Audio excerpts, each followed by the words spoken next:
Kolbu berpenyakit. Apa penyakit kolbu? Penyakit kolbu beda dengan penyakit badan. Kolbu itu penyakitnya dimulai dari penyakit iblis. Yang pertama kali punya penyakit adalah iblis. Ya. Nah, Bapak Ibu, kita kan bukan iblis. Kenapa disamakan dengan iblis? Ada rahasianya. Ruh itu suci enggak? Allah tiupkan ruh. Allah Ahad. Ini Allah Ahad nih. Meniupkan ruh. Ruh suci enggak? Suci ya. Lalu Allah tiupkan lewat malaikat ruh kepada badan.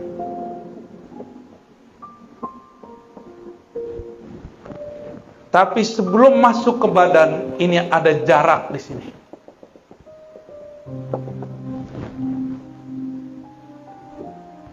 Di saat inilah kemudian di sini ada hijab-hijab.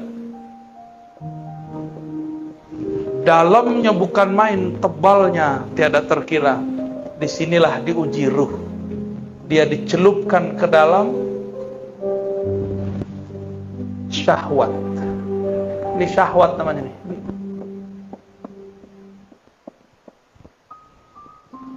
Ternyata syahwat itu berkaitan dengan badan. Semua yang ada di sini berkaitan dengan badan. Apabila ruh ditiup ke dalam badan, bernamalah dia jiwa. Itu, ya. Jiwa itu punya kiblat sentral. Sentralnya namanya kolbu. Ya. Asalnya ruh ini suci, tapi dicelupkan ke dalam syahwat. Maka syahwat itu terkait dengan badan. Ketika Allah tiupkan ke dalam tubuh ini, nyatu dengan otak. Di otak ada syahwat nggak? Keinginan rendah. Jadi syahwat bahasa Arab artinya keinginan rendah. Nyatu dengan mata. Di mata ada syahwat. Mata senang lihat yang jelek atau yang cantik, yang gagah, yang indah. Indah itu apa? Ya, kalau bagi Bang Adam alaihissalam, indah itu Hawa. No, Adam namanya orang PPR. Ya.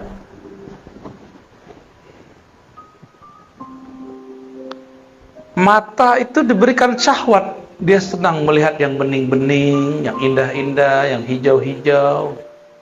Walaupun di rumah sudah ada yang bening, yang cantik, capek kerja, nyari puncak, nyari kebun, nyari hiburan. Berarti kurang cukup memandang yang cantik, kita perlu yang indah. Orang yang sudah tinggal di kampung, kampungnya indah.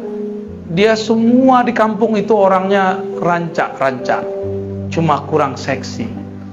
Maka dia pergi ke kota ingin mencari yang rancak-rancak plus seksi. Hitung-hitung cuci mata, Pak. Ya, benar begitu. Jujur aja nggak apa-apa kok. Hah? Enggak iya gitu. Ketika ditiupkan ke dalam badan, maka dia dicelupkan ke dalam syahwat. Sampai ke tangan suka megang. Sampai ke perut, suka makan. Sampai ke kemaluan, sampai ke kaki, terus semuanya. Tidak ada kita yang selamat daripada kata syahwat. Nggak ada. Mursyid, apalagi. Mursyid itu lebih besar ujian syahwatnya. Percaya nggak? Karena makannya paling enak. Kalau ada tamu datang masih makanan paling enak, ya enggak? Kalau ada fasilitas paling enak. Tapi si mursyid ujiannya paling berat. Paling berat ujiannya mursyid. Kalau mursyid dosa, dosanya lebih besar. Tapi kalau mursyidnya ahli ma'rifat, dia tahu cara pulang kepada Allah Subhanahu. Di situ si mursyid paham bahwa jadi mursyid bukan berarti jadi orang suci. Jadi mursyid berarti tahu cara mensucikan diri. Itu yang beda mursyid dengan bullshit. Beda-beda tipis.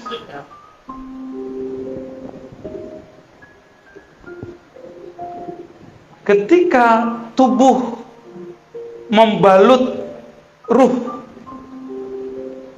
maka tubuh punya energi nafsiyah atau jiwa yang membuat dia masih terhubung dengan ruh ini, itu qalbunya. Karena ini adalah hembusan Allah. Allah memandang dari ruh ini kemana? Dipandangnya kepada qalbu. Jadi dekat gak antara ruh dengan qalbu?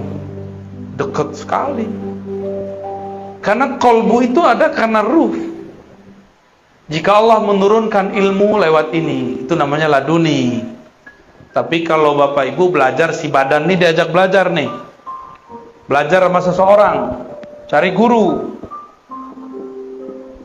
Kalau dapat ilmu namanya futuh. Apa namanya? Apa arti futuh? Terbuka. Supaya mengenal Allah. Tapi kalau ruh, gurunya langsung Allah Ahad, disebut laduni. Itulah ilmunya Nabi. Maka saya sering nanya, Jibril itu gurunya Nabi Muhammad atau muridnya Nabi Muhammad? Banyak orang salah di situ, keliru. Dikira Jibril itu adalah gurunya Nabi Muhammad. Padahal Jibril itu dapat energi dan dipasangkan kepadanya jubah-jubah pemimpin malaikat setelah dia berselawat ke Nabi Muhammad. Nabi Muhammadnya belum lahir, sebagai bin Abdullah. Tapi Muhammadnya sudah ada belum? Nah, ruh pertama yang Allah tiupkan namanya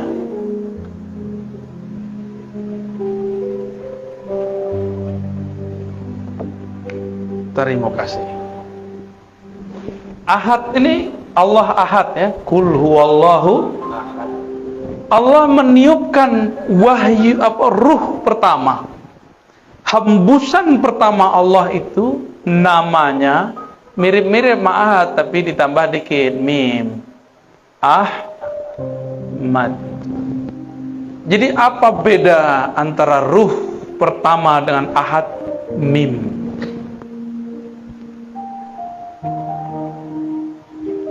Saat Allah menghembuskan, hembusannya itu berbunyi Ahmad.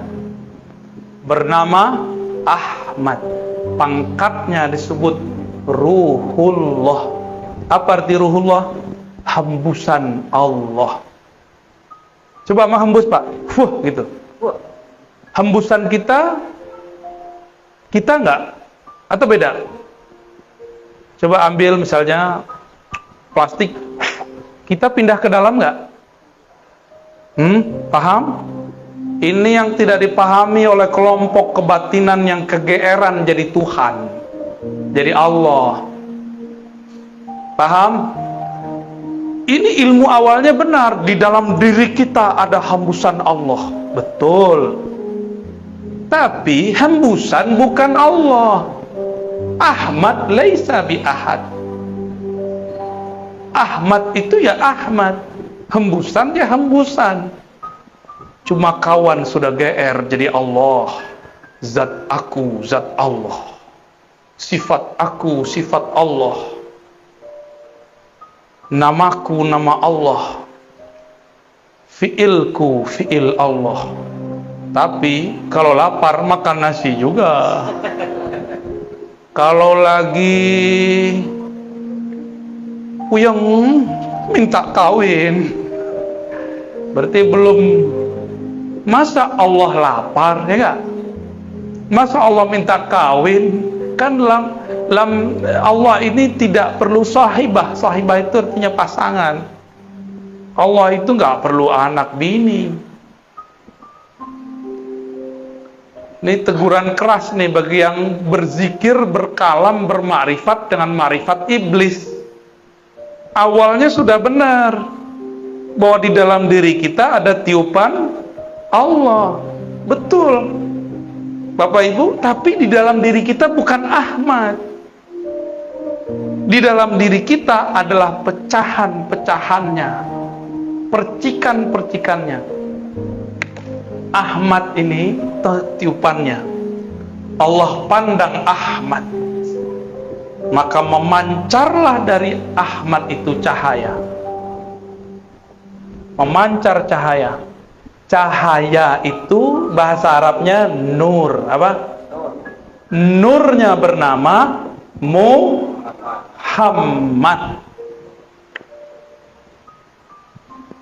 Gitu ya. Berarti nur beda nggak dengan ruh? Ahmad itu pangkatnya apa tadi? Ruhullah. Ini kalau nggak nyatet hilang. Catat. Kalau punya catatan.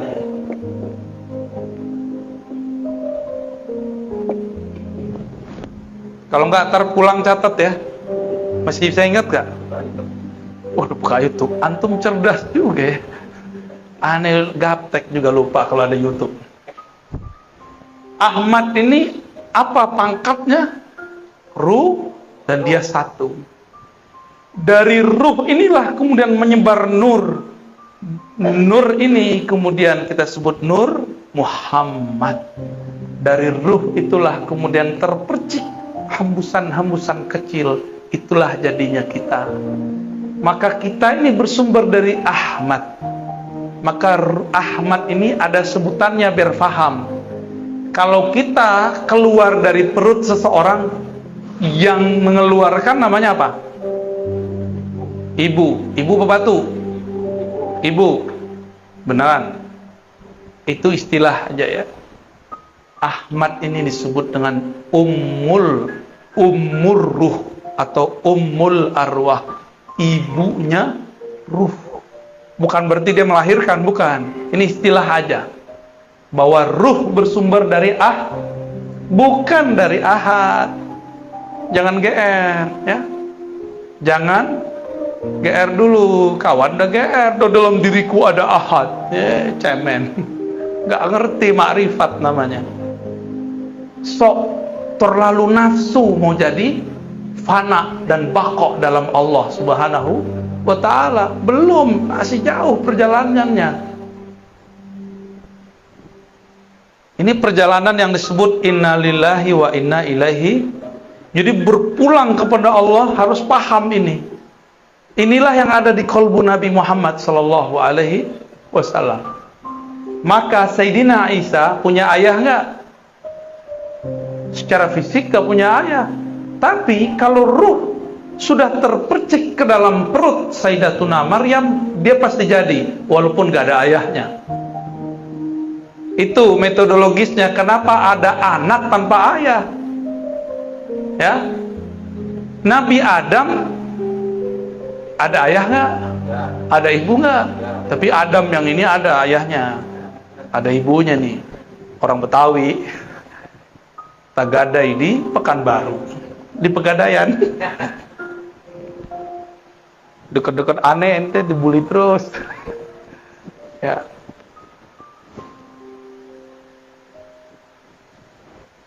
Percikan ruh Ahmad itu yang intinya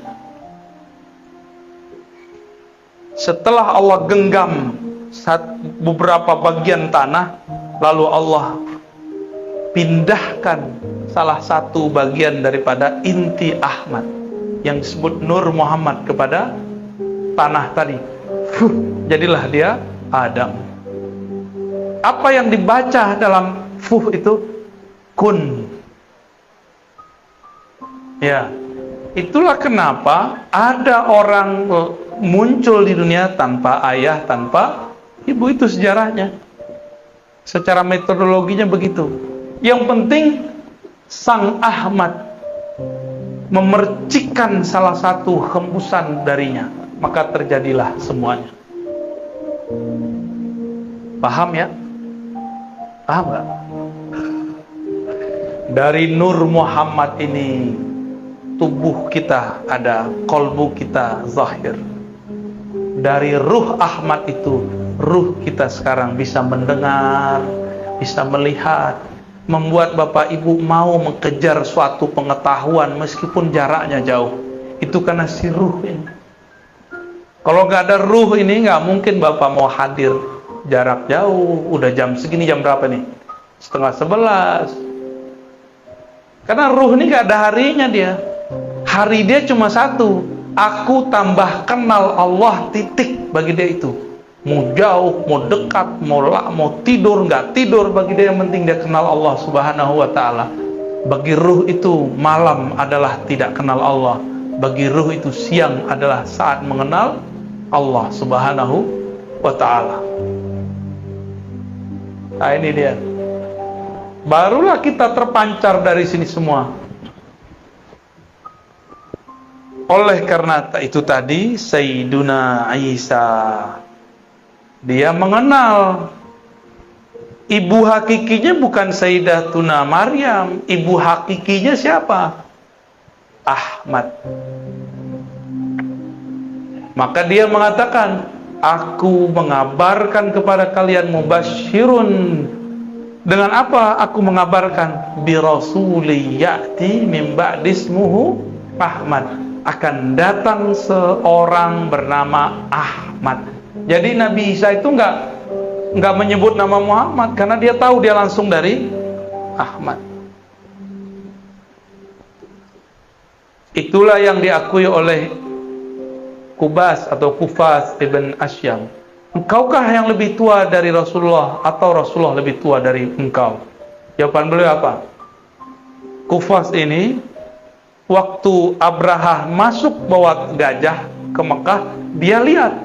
Berarti dia udah jadi anak-anak. Nabi Muhammad baru lahir tahun gajah. Tuaan mana? Ibnu Asyam. Tapi ketika Ibnu Asyam ditanya, ente lebih tua, kamu lebih tua, engkau lebih besar, atau Rasulullah? Apa jawaban beliau? Kalau lebih tua Rasul. Tapi kalau lahir duluan anak. Bingung gak tuh? Lebih tua, tuaan Rasulullah. Tapi kalau lahir, tuaan aku. Berarti Ibnu Asyam, Kufas atau Kubas Ibn Asyam paham ilmu yang namanya umur ruh, umur daripada ruh. Bahwa ruh ini kadang ada yang lebih tua, ada yang lebih muda. Ruh yang lebih tua, ruh yang faham. Maka siapa yang ditakdirkan faham malam ini, ruhnya sudah ditakdirkan dewasa. Tapi kalau ini Buya ini ngomong apa ini? Berarti Anda belum cukup umur, wahai ruh. Selamat belajar lagi. Nah, dari sinilah kemudian muncul alam semesta, ya. Alam. Kita di alam ini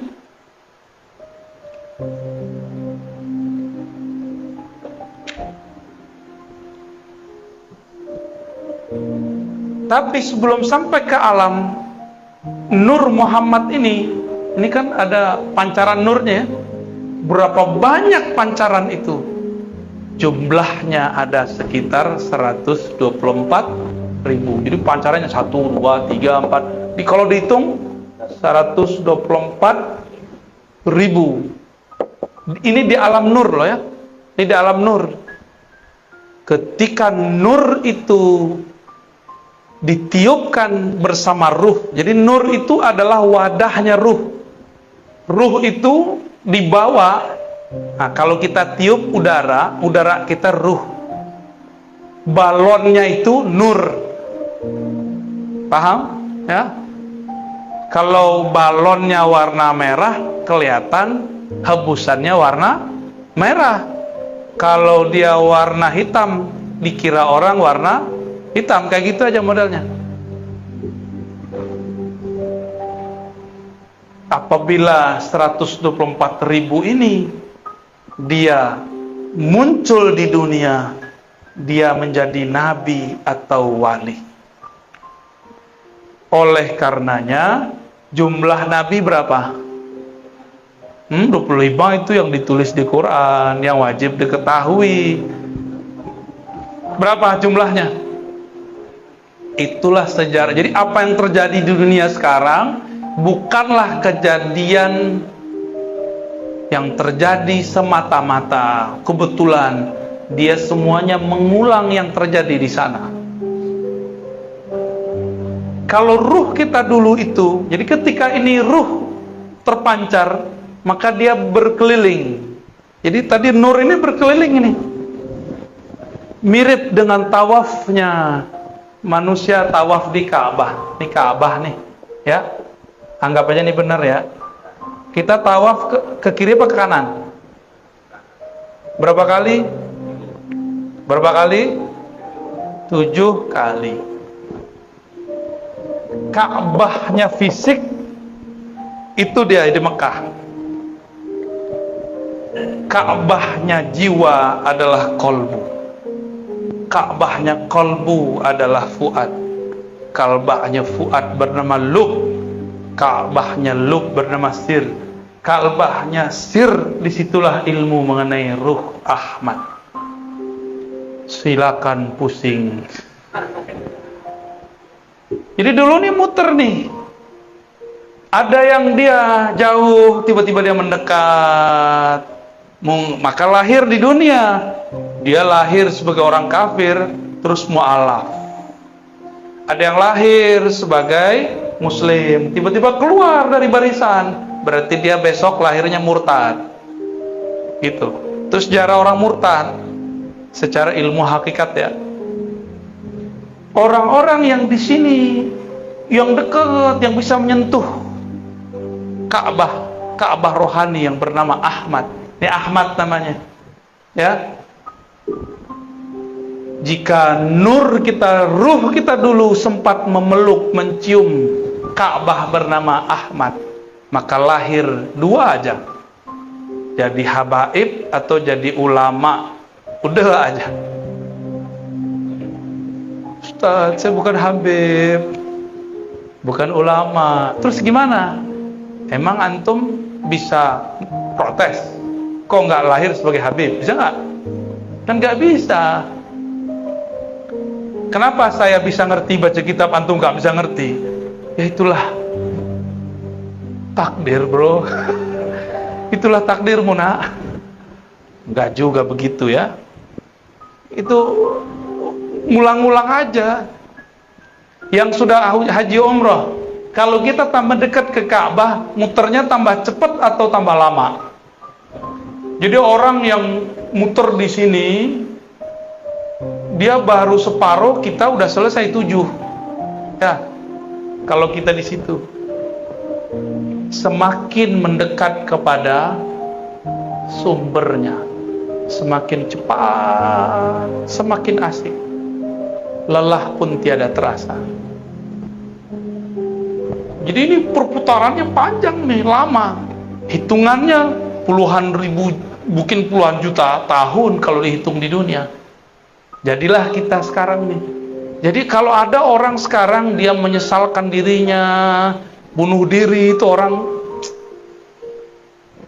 gak paham itu. Kalau dia muncul di sini, itu anugerah besar.